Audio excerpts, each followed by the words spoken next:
प्रधानमंत्री नरेंद्र मोदी तेलंगाना के दौरे पर रहे हैं और दौरे के दौरान पीएम संगारेड्डी पहुंचे, जहां उन्होंने लोगों का अभिवादन किया और संगारेड्डी में 7,200 करोड़ रुपए के प्रोजेक्ट्स को हरी झंडी भी दिखाई। सभा को संबोधित करते हुए प्रधानमंत्री ने परिवारवाद को लेकर विपक्षी पार्टियों पर जमकर निशाना साधा। पीएम मोदी ने कहा कि उनके लिए परिवार फर्स्ट है और मोदी के लिए नेशन फर्स्ट।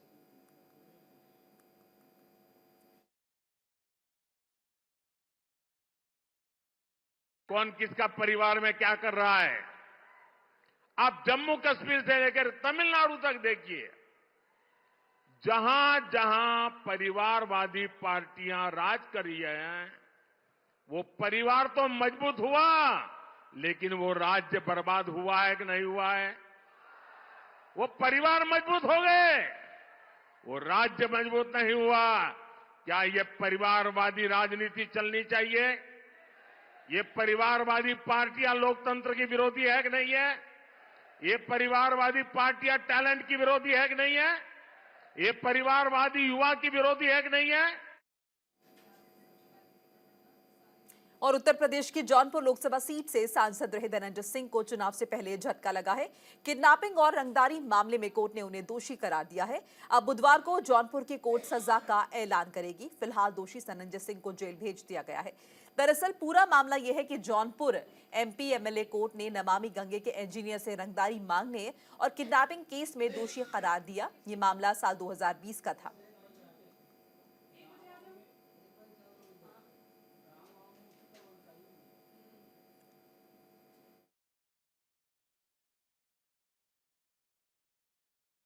पूर्व सांसद धनंजय सिंह और उनके संतोष विक्रम सिंह के ऊपर 10 मई 2020 को एक एफआईआर दर्ज हुआ था थाना लाइन बाजार में, धारा 364, 386, 504 और 120 बी का।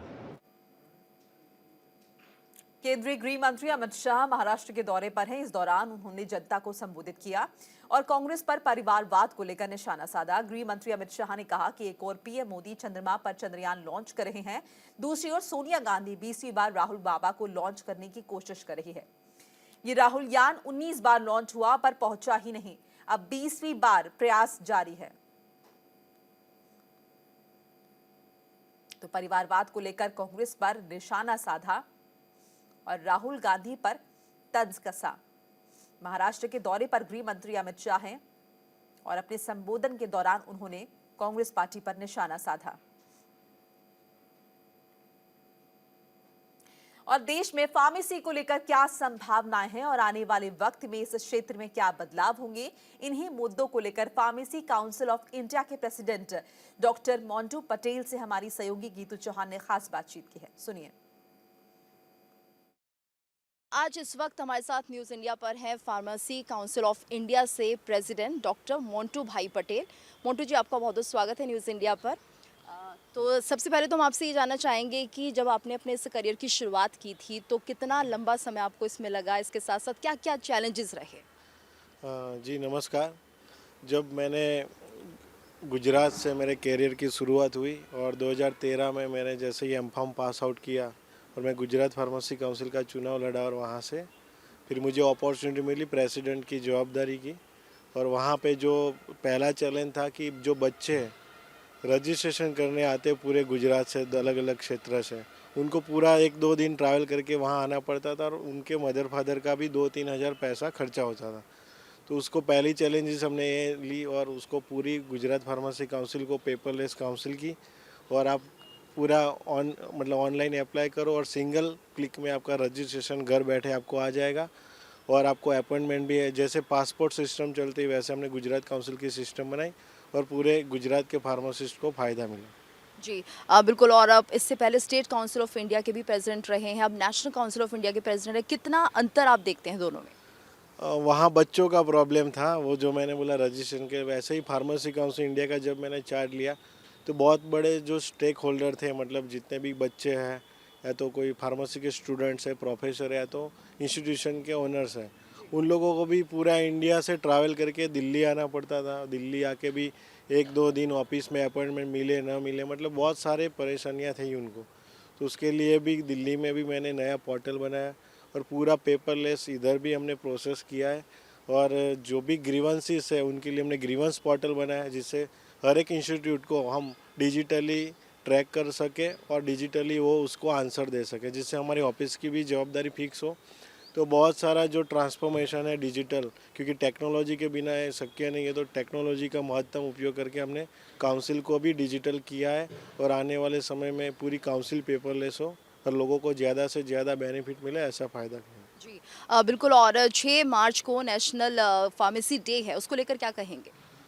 हम हर साल 6 मार्च को national pharmacy education day celebrate करते हैं, क्योंकि फार्मेसी की जो शुरुआत है, जो फादर ऑफ फार्मेसी है, वो हमारे डॉक्टर प्रोफेसर ML श्रॉफ जी है, जहाँ BHU से हमारे फार्मेसी की शुरुआत हुई थी।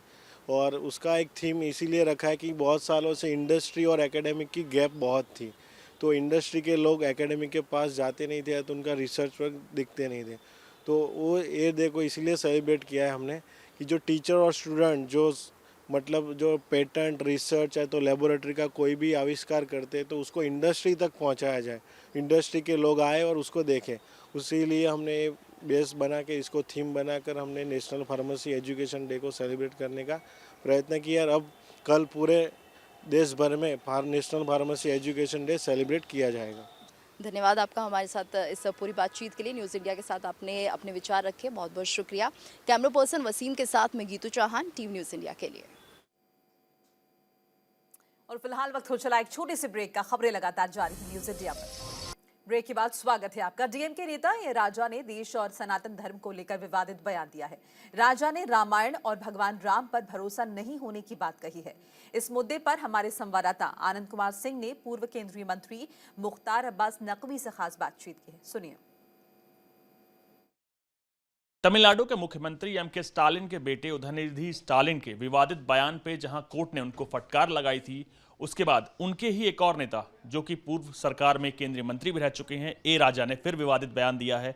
उस मुद्दे पर बीजेपी क्या सोचती है, ये बात करेंगे बीजेपी के वरिष्ठ नेता और पूर्व केंद्रीय मंत्री मुख्तार अब्बास नकवी पे। साहब, एक बार फिर सनातन पर हमला डीएमके के नेता ने।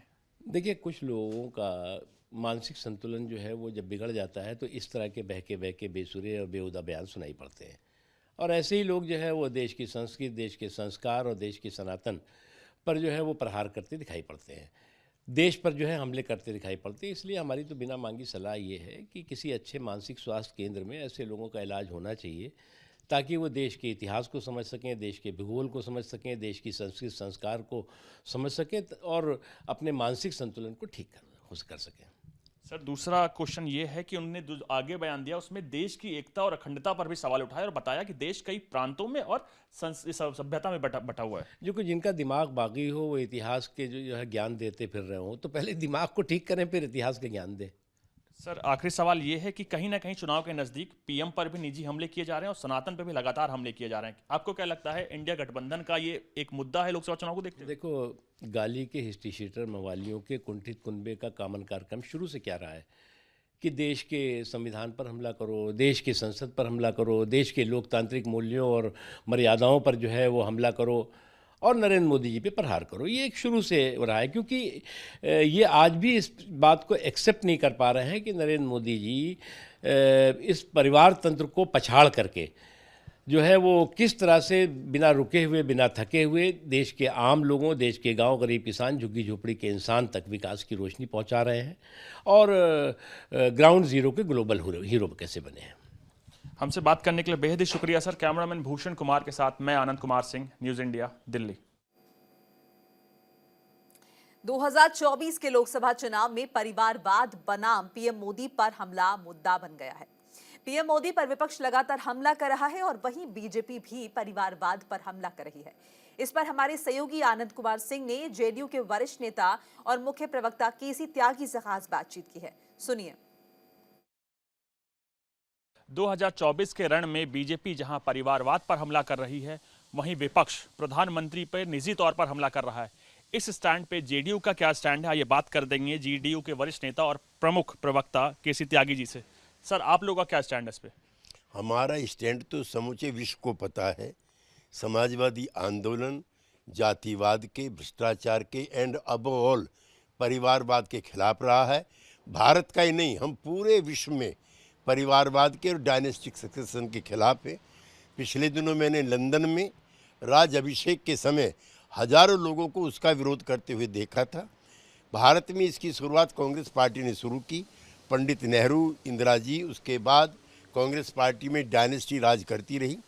मुझे अफसोस ये है कि जिन लोगों ने डायनेस्टी का विरोध किया, जो गैर कांग्रेसवाद की पार्टियां थी, वो भी इस बीमारी की शिकार हो गई और उन्होंने भी अपने अपने परिवारों को भोंडे और विभत्स तरीके से पेश करना शुरू कर दिया। उसमें खास तौर से बिहार की हमारी पुरानी पार्टी भी शामिल है, राष्ट्रीय जनता दल, जिसमें भरमार हो गए परिवारवाद की, और एक और भोंडा स्वरूप है परिवारवाद का। ये अपनी जात को भी स्थापित करता है, जो बहुत ही दुखद है। सर, आप देख रहे होंगे लगातार डीएमके कहीं ना कहीं सनातन के साथ साथ राम मंदिर, और कांग्रेस की बात की जाए तो जयराम रमेश ने भी कहा है कि पीएम को सेल्फ फोबिया हो गया है। इस पर आपका क्या स्टैंड है? देखिए, ये चुनाव का दौर है। सब पार्टियां अपने अपने मैनिफेस्टो को, अपने अपने कार्यक्रमों को प्रचारित प्रसारित करने पे लगी हुई हैं। डीएमके जिस मिजाज और विचार की पार्टी है, वो उसका जन्म ही सनातन विरोध पर हुआ है, और उत्तर भारत की जो आस्थाएं हैं उसको वो महसूस नहीं करते हैं। लिहाजा उसके बारे में ज़्यादा टिप्पणी करना ठीक नहीं। आखिरी सवाल सर मेरा ये है कि 8 तारीख को बीजेपी की सीईसी की सेकंड मीटिंग होनी है, तो बिहार में अभी तक सीट शेयरिंग को लेकर कहां तक बात पहुंची है, और जेडीयू कितनी सीटों पर लड़ेगी? देखिए, बीजेपी और जेडीयू ये दो ऐसी पार्टी हैं जिसमें टिकटों को लेकर के कभी विवाद नहीं होता है। हमारी सीटें तो तय हैं पहले से। हम और बीजेपी पिछली बार लड़े थे, उससे पहली बार लड़े थे, विधानसभा लड़े थे, तो हमारी सीटों की संख्या भी तय है और उम्मीदवार भी लगभग तय हैं, इसलिए उसमें कोई बात नहीं। चलिए, हमसे बात करने के लिए बेहद ही शुक्रिया सर। कैमरामैन भूषण कुमार के साथ मैं आनंद कुमार सिंह, न्यूज़ इंडिया, दिल्ली। और कानपुर में केपी समूह ने अखिल भारतीय चौरसिया समाज ने 23वें परिवार मिलन समारोह का आयोजन किया। इस मौके पर 32 जोड़ों का सामूहिक विवाह करवाया गया।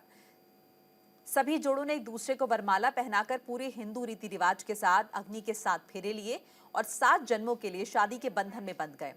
बता दें कि कानपुर में केपी समूह द्वारा चौरसिया समाज का परिवार मिलन समारोह आयोजित किया गया, जिसमें 23वें वार्षिक समारोह में 32 जोड़ों का सामूहिक विवाह करवाया गया।